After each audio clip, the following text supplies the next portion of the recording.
Hello friends, NS education YouTube চ্যানেলে সবাইকে welcome জানাই নতুন একটি ভিডিও উপস্থাপনার মাধ্যমে। এই মুহূর্তে যে গুরুত্বপূর্ণ এবং বিগ ব্রেকিং আপডেটের দিকে আমরা নজর রাখবো সেটি হচ্ছে প্রাইমারি শিক্ষক নিয়োগ আপডেট। এই প্রাইমারি শিক্ষক নিয়োগ আপডেটের ব্যাক টু ব্যাক আপডেট থাকছে আমাদের চ্যানেলে, অর্থাৎ এনএস এডুকেশন ইউটিউব চ্যানেলে। প্রাইমারি শিক্ষক সমেত এসএসসি, ওবিসি সমস্ত কিছু কিন্তু এডুকেশন রিলেটেড যে সমস্ত মামলা কিন্তু সুপ্রিম কোর্ট এবং হাইকোর্টে চলছে তার জেনুইন কিন্তু আপডেট থাকছে আমাদের চ্যানেলে ব্যাক টু ব্যাক। তো আজকে আমরা আলোচনা করবো এই প্রাইমারি 2020 এবং 2022 সালের যে ডিএলএড মামলা তার সম্পর্কে, তার বিস্তারিত আপডেট দেবো। এবং এই প্রাইমারি 2022 ডিএলএড মামলাটি সুপ্রিম কোর্টে আবার কবে উঠতে চলেছে তারও পুঙ্খানুপুঙ্খ ইন ডিটেলসে আমি তোমাদের সামনে অনস্ক্রিনে তুলে ধরার চেষ্টা করবো। এবং এই প্রাইমারি 2022 ডিএলএড মামলাটি সিএল নম্বর অর্থাৎ ডেলি কোচ লিস্ট নাম্বার কততে লিস্টেড রয়েছে বা হলো তাও সেটা আমি তোমাদের সামনে অনস্ক্রিনে তুলে ধরার চেষ্টা করবো। তো তার A to Z বিস্তারিত তথ্য থাকছে আমাদের এই ভিডিওটির মাধ্যমে। তোমরা যারা এমতো অবস্থায় আমাদের অনস্ক্রিনে রয়েছো, তো তোমাদেরকে একটা কথা বলে দিই, এই ভিডিওটি পুরো শেষ পর্যন্ত দেখো, কোনোরকমভাবে কোনো অংশে স্কিপ না করে, কারণ এর মধ্যে রয়েছে, ভিডিওটির মধ্যে রয়েছে অনেক রকম ইনফরমেশন, বিশেষ করে প্রাইমারি 2022 ডিএলএড মামলাকে কেন্দ্র করে যেটা রয়েছে গুরুত্বপূর্ণ তথ্য। 11,765টি প্যানেল, যেটা অনগোয়িং প্যানেলের রিক্রুটমেন্ট হিসেবে পরিচিত বা নামে পরিচিত। তো এই অনগোয়িং রিক্রুটমেন্ট যে প্যানেল রয়েছে সেখানে আমাদের এই 2022 ডিএলএড মামলার প্রভাবটিও কীরকম কী পড়তে পারে সেটাও আমি তোমাদের সামনে অনস্ক্রিনে তুলে ধরার চেষ্টা করব এই ভিডিওটির মাধ্যমে। ওয়েস্ট বেঙ্গল তথা পশ্চিমবঙ্গ তথা আমাদের রাজ্যে প্রাথমিক শিক্ষক রিক্রুটমেন্টের ক্ষেত্রে যে 11,765টি প্যানেল, মানে সেই 11,765 প্যানেলের যে অনগোয়িং যে রিক্রুটমেন্ট চলছে এমতো অবস্থায়, তো সেই প্যানেলের কিন্তু 2022 মামলা ডিএলএড মামলা, অর্থাৎ সৌমেন পল ভার্সেস শ্রাবণী নায়ক, এই মামলাটির আপডেট আমাদের না নিলে কিন্তু আমরা কোনো কিছুই জানতে পারবো না। তো এই মামলাটি ডায়েরি নাম্বার তোমরা যথারীতি অনস্ক্রিনে দেখতে পাচ্ছ 2127/2024। এই মামলাটিকে ফাইল করা হয়েছিল 16/5/2023 এবং এই মামলাটি এমতো অবস্থায় কিন্তু সুপ্রিম কোর্টের কোর্টরুম নাম্বার 11 কিন্তু পেন্ডিং অবস্থায় রয়েছে। এই মামলাটির কেস নাম্বার বা এসএলপি নাম্বার তোমাদেরকে বলে রাখি 12660-2023। রেজিস্টার করা হয়েছিল 28/4/2023, ভেরিফাইড হয়েছে 30/4/2023। মানে এই মামলাটি কিন্তু দীর্ঘ 1 থেকে 2 বছর ধরে কিন্তু কন্টিনিউ চলছে। প্রথমে কলকাতা হাইকোর্টের সিঙ্গেল বেঞ্চ থেকে ডিভিশন বেঞ্চ এবং ডিভিশন বেঞ্চ থেকে এই মামলাটি পরবর্তীকালে সুপ্রিম কোর্টের কোর্ট নাম্বার 4 থেকে কিন্তু আবার কোর্ট রুম নাম্বার 11 কিন্তু এই মামলাটিকে যথারীতিভাবে কিন্তু ট্রান্সফার্ড হয়েছে। তো এই মামলাটি যেটা প্রেজেন্ট লিস্টের অবস্থায় রয়েছে তোমরা দেখতে পাচ্ছ অনস্ক্রিনে 3/3/2025 অর্থাৎ 3 March 2025 honourable mister justice Pamidighantam Sri Narasimha এবং অনারেবল মিস্টার জাস্টিস মনোজ মিশ্রার বেঞ্চে। এবং এই মামলাটি কিন্তু কোচ লিস্ট নাম্বার 39 অর্থাৎ কোচ লিস্ট নাম্বার 39 কিন্তু লিস্টের অবস্থায় রয়েছে। এর যদি স্টেটাস বা স্টেজ যদি আমরা লক্ষ্য করি তাহলে আমরা দেখতে পাবো যে pending motion hearing after notice for admission civil cases list on 3/3/2025 stay ও status quo interim order to continue order date 10/2/2025। Actually 10ই ফেব্রুয়ারি এই মামলাকে কেন্দ্র করে একটা ইন্টারিম অর্ডার কিন্তু দেওয়া হয়েছিল সুপ্রিম কোর্টের কোর্ট রুম নাম্বার 11 বিচারপতি দ্বৈদের দ্বারা।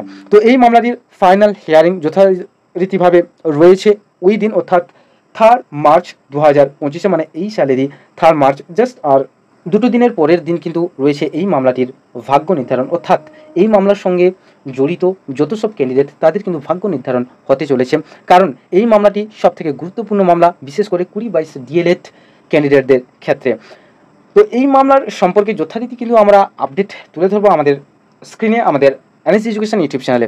তো এই মামলাটি তোমরা অন স্ক্রিনে দেখতে পাচ্ছ যে tentatively case may be listed on likely to be listed 3 March 2025 computer generated date. আশা করি এই মামলাটি ওই দিন সুপ্রিম কোর্টের কোর্ট রুম নাম্বার 11 100% ওঠার কিন্তু পসিবিলিটিজ রয়েছে।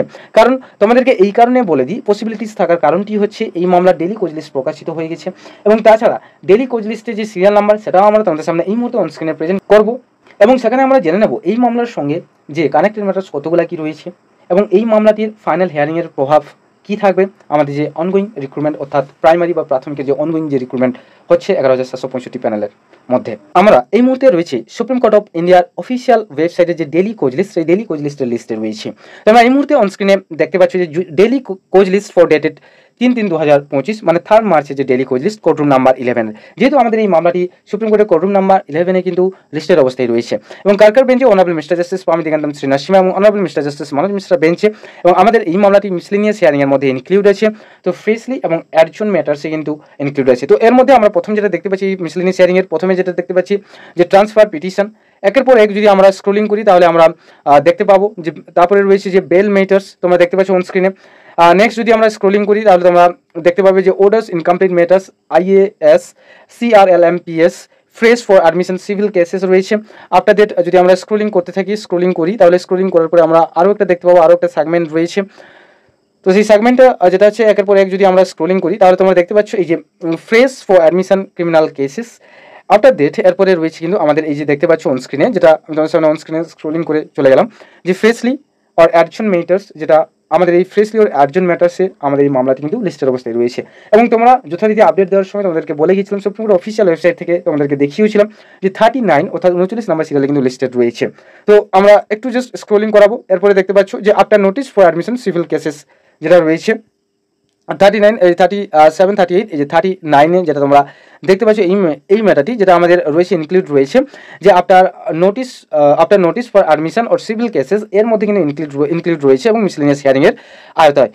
তো আমাদের যে মামলাটি তোমরা দেখতে পাচ্ছ এখানে 39-এ লিস্টের অবস্থায় রয়েছে, সিরিয়াল নাম্বার ডেলি কোচ লিস্টে, এবং যার SLP নাম্বার রয়েছে 1266/2023, Soumen Pal and others versus Srabani Nayak and others. এই মামলাটি যার অনবরতভাবে যে অ্যাডভোকেট নিশান সিং এবং দেখতে পাচ্ছ আভা জৈন, আনন্দ মুখার্জি, কুণাল চিটার্জি, শালিনী চন্দ্রা, দেবেন্দ্র কুমার শুক্লা, IMPL, অভিজিৎ সেনগুপ্ত এবং প্রণব সচ্চাদেবা তোমরা দেখতে পাচ্ছ এখানে। এবার এই মামলাটির সঙ্গে যে কানেক্টেড ম্যাটার্স আমরা দেখতে পাচ্ছি এখানে, প্রথম যেটা দেখলাম যে 39.1, যার ডায়েরি নাম্বার হচ্ছে 25090/2023, Sukhendu Naskar and others versus the state of West Bengal and others, তোমরা এই মুহূর্তে অন স্ক্রিনে তোমরা দেখতে পাচ্ছ। এরপরে নেক্সট যদি আমরা যাই, এর ক্ষেত্রে যে 39.2 যেটা রয়েছে, যা ডায়েরি নাম্বার SLP নাম্বার এখানে দেওয়া রয়েছে যে 25324/2023, আরিন্দম মার্জিত and others versus the state of West Bengal and others, তোমরা অন স্ক্রিনে এই মুহূর্তে কিন্তু দেখতে পাচ্ছ। তো আমাদের এই মামলাটির সঙ্গে দুটি মামলা কিন্তু আরও কানেক্টেড ম্যাটার্স হিসেবে কিন্তু লিস্টেড অবস্থায় রয়েছে। তো এই মামলার রায়ের ওপর প্রাইমারি যে আপকামিং অনগোয়িং যে প্যানেল 11,765 যে প্যানেল, সেই রিক্রুটমেন্টের কিন্তু প্রভাব অনেকটাই রয়েছে এবং সম্পূর্ণ ডিপেন্ড করছে ওই মামলাটির, অর্থাৎ Soumen Pal and others versus Srabani Nayak and others, এই মামলাটির কিন্তু ফাইনাল হিয়ারিংয়ের ওপর। আমাদের এই প্রাইমারি 20/22 DLED মামলাটি আমরা আমাদের NSC এডুকেশন ইউটিউব চ্যানেলে যথারীতি তারিখে এবং যথাযথ সময়ে সুপ্রিম কোর্টের কোর্টরুম নাম্বার 11 থেকে লাইভ ব্রডকাস্টিং করাবো। তো তোমাদেরকে NSC এডুকেশন ইউটিউব চ্যানেলের পক্ষ থেকে সবাইকে অনুরোধ করব, রিকোয়েস্ট করব আমাদের এই ভিডিওটি প্রচুর পরিমাণে শেয়ার করতে, কারণ এই ভিডিওটির মাধ্যমে আমরা সেই বিশেষ মন্তব্য তুলে ধরলাম, বিশেষ করে 20/22 DLED বাতিল মামলাকে কেন্দ্র করে।